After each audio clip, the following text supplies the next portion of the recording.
and talk about, well, actually they don't talk about how much money they're getting or they're asking the governor for from the American Rescue Plan. But I just wanted to say, and I forgot to mention this when he was on the show, is that every agency head that has come on this show, we have asked, hey, how much are you asking the governor for? And they told us. You know what I mean? Maybe it's because we're like less intimidating as senators, you know. And then Bree and I got that good cop, bad cop vibe going. So, yeah, I mean, we heard this right there from the airport. So, senators, write that down. I think Senator Shelton is the airport oversight, right? So, if you're wondering what the airport is requesting, $35 million in ARP funds. And any of the other agencies, I mean, you can go on the YouTube, right, Jay? Yes. And we post all the interviews from the link on our YouTube page. And I'll tell you guys, if you're really trying to wade through this budget process, especially if you're a senator or a staff, comb through these interviews and you'll find that, you know, we've asked everybody who's come on, hey, how much you asked for the governor for? And for the most part, they've given us that amount and then also told us what the request was for. So maybe it's a case of you catch more flies with honey. I'm not sure. You know what? We got a special treat today, Chris. Oh, we do? Yeah, we were just at the airport. We're going to go kind of like hang a little bit of a left and go about maybe 3 miles over to Barragata at the Guam National Guard headquarters because we have had our friend Captain Mark Scott on, you know, dozens of times by now. He has always been in civvies. You know, he is a captain. Oh, darn, yeah. He's got the 2 bars, but look at what we have now, like in his uniform. Let me tell you. Let me tell you, Cap, Jason loves a man in uniform, so we definitely appreciate you coming on. You want to stand up, though? So he was just showing. So what? He doesn't want to stand up. Yeah. So hey, Cap, you were just showing us that was the Guam Guard badge, right? Yeah, I'd stand up, but I charge modeling fees, Chris. Give us a run run through. Guam Guard patch, Jason. Yeah. Okay. Yep, representing the island. There you go. That is valuable, man. It's highly sought after. Yeah, and you know what? You have to earn that. Yeah, this is a highly sought after patch. If you go anywhere in the world, you know, people want to trade for it. They want to trade their whatever, special forces, ranger, because the Guam patch is just so cool.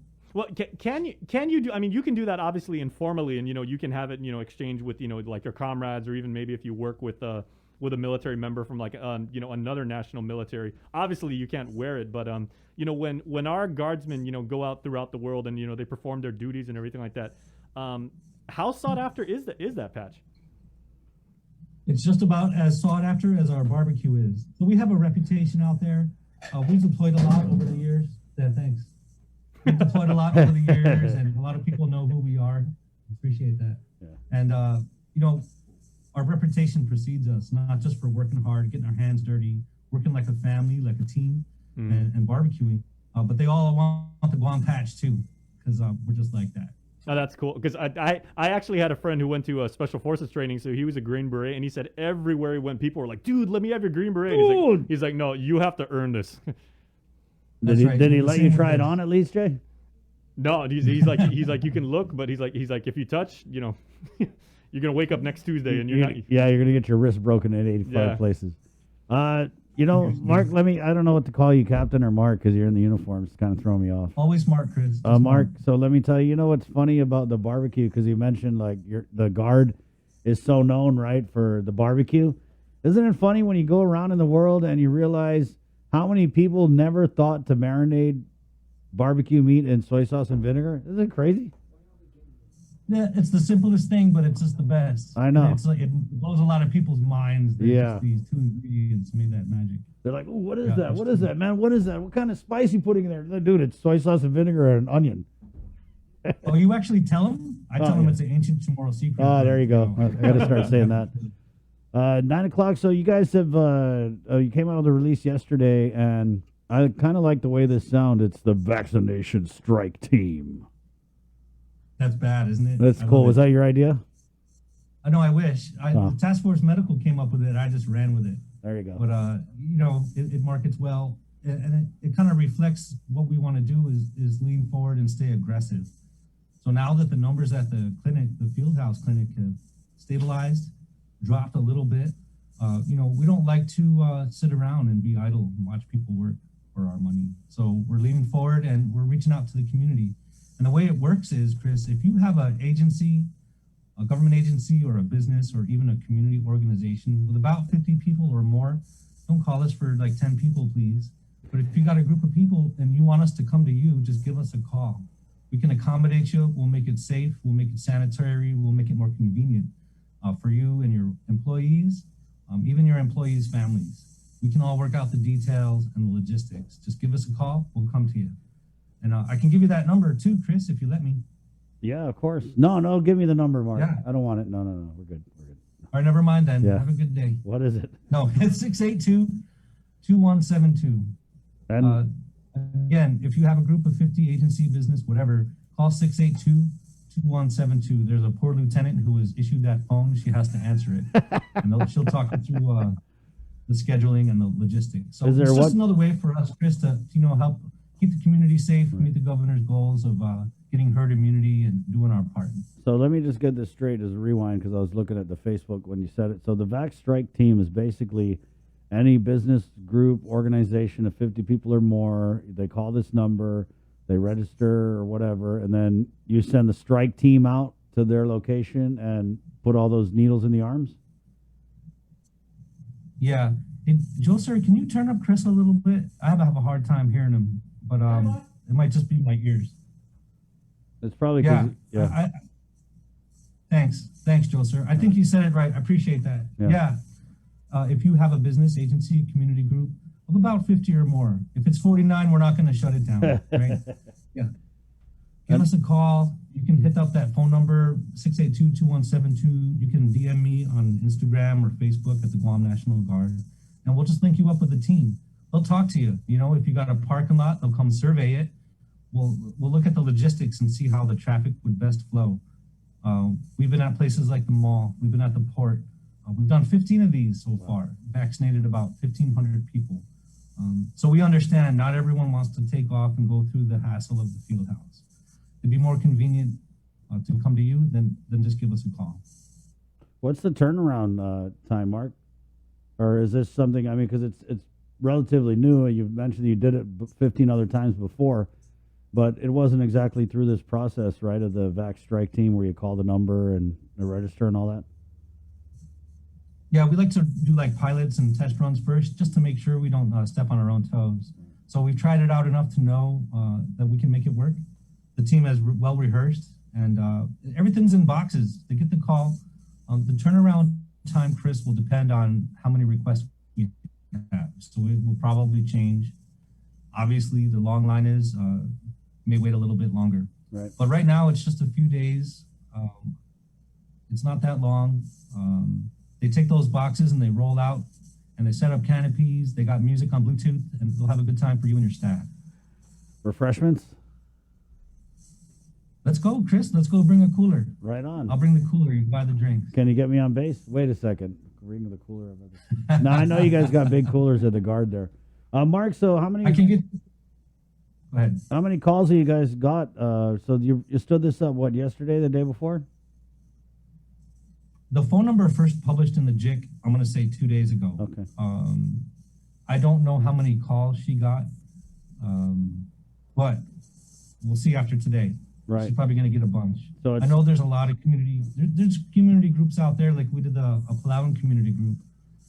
And other community groups may represent parts of our population that don't have the same access to go to UOG, or they don't have the same mobility. So in cases like that, we like to provide those options. Are there any types of groups, Mark, that aren't going to be able to be visited by the Vax Strike Team? Churches? Are Not they? that I can think of, you know, other than that group number of, we're trying to hit at least 50 people. Yeah. You know, if you have a family of 10, that's not really a great use of the team's time. But if you can gather 50 people, I don't see any reason on the top of my head why we discriminate against you. Right on. That includes KUAM. Come on, give us a call. Right on. We got our own music, though. Yeah. I know you do. And you guys are almost all vaccinated anyway. I've Right. seen all you at the field house. Mark, I mean, so much of what we hear about the Guard doing has been relative to the vaccination effort, which I have to say has been so tremendous. I mean, you guys have been integral. you've been in, day out. I mean, I feel like you guys are a big, if not, well, yeah, you're the biggest part of why we have so many people vaccinated. Well, Chris, we train for this, and I'll tell you, these soldiers are amazing. It's the same group of people who you see out, when it's time to put the chairs away at the fiesta, when it's time to help in the yard, when it's time to help in the kitchen. People just roll up their sleeves and get to work, and we take care of business. It's not just the Guard and our leadership, it's our partners, the folks at Public Health, the folks at UOG, all the AmeriCorps volunteers. We're all cut from the same cloth here in Guam, and we all get it done. So as much as I want to take all the credit, and the Guard, we really couldn't have done it all without the people of Guam and all of our partners. So thank you guys. Hey Cap, I got a question. I won't trouble you for like the hard numbers if you don't have them, but over the last year and a half or so, do you know if there has been an uptick in enlistments? Because I only ask because I know in years past, like when we would have like that rash of typhoons, like in the early 90s, and then again like in the late 90s, they would see Guamanians would see the guardsmen going out there and passing out water, cleaning up villages, dancing in the intersection. Yeah, directing traffic and everything like that, and that would motivate a lot of people to say like, wow, these guys are taking care of their island and they're stepping up when they're needed, and I want to do that. So it has the pandemic and the Guard's response, elicited, like a lot of people taking up arms. We saw a little drop this last year, Jason. We saw a little drop in our recruitment, just because our recruiters haven't been able to do a lot of the things they normally do, like go out into the schools, make visits out into the community. All those things were shut down for the past year. But we did see some come through, and it's starting to pick up again. Which, if you let me segue into the next thing I'd like to say, right on. We have a job fair coming up this Saturday. We want to get everybody back to work. Well, we're looking to jumpstart the economy, restart the economy, get back to normal. So on this Saturday at the Agani Shopping Center, Guam National Guard, the Army Recruiting and Retention Battalion is hosting a job fair. It's from 11 to 3. It's not just the Guard. There's a lot of other businesses going to be there too. So if you want to get back to work, if you want to start making some income again, go down to the field house. Go to the field house too, get your shot. But for the job fair, go to the Agani Shopping Center. Okay. Now when it dress up nice. Mark, do these jobs pay more than the PUA though? Doesn't matter. You got to get off the couch. You got to get moving. Hey, bro, PUA doesn't give you base privileges, bro. I know people during the pandemic probably like, my couch too. PUA, I'm getting there versus sign my life away, but get to go in the commissary. Cap, since you bring it up, so what kind of career opportunities are available in the Guard? Because, I like how you kind of like said, our recruiters weren't able to, operate at their normal tempo. But, if you walk down to like one of the recruiting stations, they've got all of, what people might consider naively to be like, the popular jobs or the sexy jobs. You want to be a ranger, you want to be a Green Beret, you want to be, do all these, do all the jobs that, people make movies about and everything like that. But obviously the career opportunities in the military, there's a huge range of things you can do based on what the military thinks you can do or what your current skill set is. So like, what are some of the ways that people can find a rewarding career in the military? Well, the Army in general, Jason, has a whole bunch of jobs, probably something like 100 career fields that you can get on-the-job training, free education, industry certification, all these things. But just off the top of my head here in Guam, we have career fields that are really productive and they're in high demand out in the community, right? So, for example, we have IT professionals, computer types who do networking, who do tactical communications, satellite communications. We're standing up a space force with a space control center. We also have things like engineers who do construction. Right now they're working the ground for Mayor June Blasa Barragata, vertical construction, doing buildings and infrastructure. We have the infantry types too. There's a lot of leadership training that comes with infantry too. You're not just gonna be a security guard or a cop. You really are trained well on how to lead up to hundreds of people as you progress through your career. And that translates really well into the business world too, right? Because there's task organization, there's efficiencies in your workflow, there's, the personal aspect, interpersonal relationships. There's just a lot of opportunities here, you guys, and this just off the top of my head. I'm sure there's a lot of people here that are gonna hate me for missing their job, but I didn't hear potato peeler. They play in the Army band. What else do we got? What do you guys do around here? Cooks, drivers, mechanics, you name it. There you It's go. just- And got a and full I can say spectrum if I can just lend to this, because I know that from the tech side, if you've got military telecommunications or IT or network administration like on your resume and everything like that, if you don't land a job at practically any private sector company you want, if you've got that on your LinkedIn profile and everything like that, that's rare because like Especially military at Guam Guard. military communications is really sought after.